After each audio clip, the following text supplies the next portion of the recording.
국내뿐만 아니라 해외에서도 친환경차, 그중에서도 하이브리드 차에 대한 관심이 높아지고 있는데요. 오늘 서울시 중구 페럼타워에서 하이브리드 차에 대한 비전에 대해 얘기하는 오토모티브 포럼이 열렸습니다. 하이브리드 차의 미래를 얘기하는 세미나인 카이다 오토모티브 포럼이 21일 한국수입차협회 주관으로 서울 중구 페럼타워에서 열렸습니다.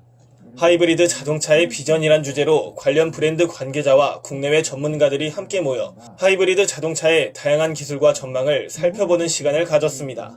행사는 한국수입자동차협회 윤대성 부회장의 카이다 오토모티브 포럼 소개와 함께 정재희 회장의 인사말로 시작됐습니다. 윤 부회장은 국내외적으로 급변하는 환경에서 하이브리드 차의 정확한 정보를 제공하고 자동차 시장이 나아갈 방향을 짚어볼 수 있는 자리가 필요해 이번 포럼을 개최했다고 전했습니다.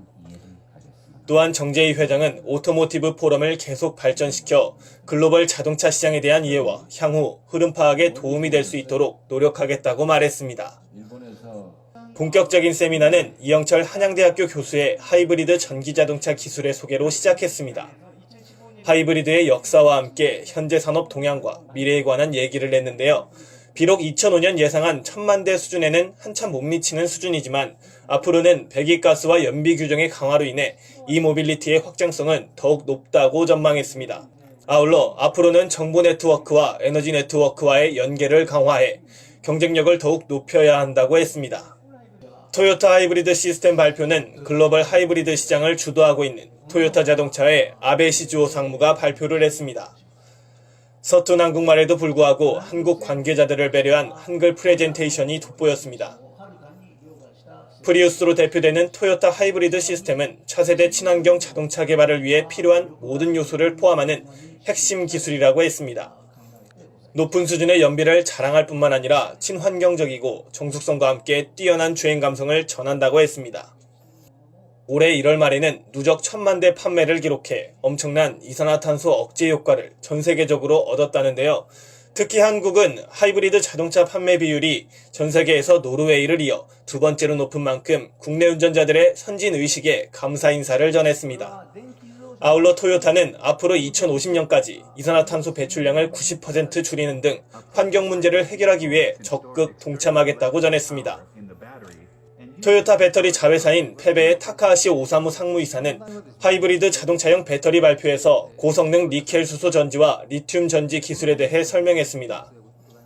김재산 만도 상무는 48V 하이브리드 시스템 소개 발표에서 48V 마일드 하이브리드 시스템의 도입 배경과 장단점을 제시했는데요. 높아지는 환경 규제 속에서 다양한 해결법이 있지만 가장 저렴하게 해결할 수 있는 방법은 48V 시스템이라고 했습니다. 또한 시스템 구성과 주요 기능, 그리고 연비 개선 효과 시스템에 대해 얘기하고 성능 향상을 위해 검토되고 있는 신기술에 대해 소개했습니다. 발표 세션 후에는 모더레이터인 한양대학교 허건수 교수의 진행으로 질의응답 시간이 있었습니다. 이 시간에는 많은 사람들이 의구심을 갖는 질문들을 중점적으로 다뤘는데요. 우선 하이브리드 자동차 기술이 전기차로 넘어가는 과도기적 기술이 아니냐라는 질문에 하이브리드 차가 전기차보다 기술적으로 더 복잡한 기술을 요구한다고 했습니다.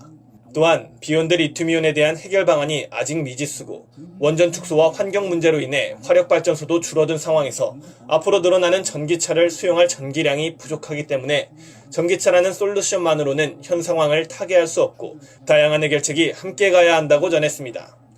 디젤 하이브리드의 전망도 얘기했는데요. 실질적으로 디젤 하이브리드 기술 자체는 어렵지 않지만 가장 큰 문제는 가격이라고 했습니다. 기존 가솔린보다 600~700만원가량 더 비싸지기 때문에 디젤 하이브리드를 원금 회수의 관점으로 구입하는 소비자들의 성향을 볼 때 가격 경쟁력이 심하게 떨어지기 때문이라고 했습니다. 짧은 시간이었지만 하이브리드 기술에 대해 더 깊이 이해할 수 있는 심도 있는 토론을 했습니다.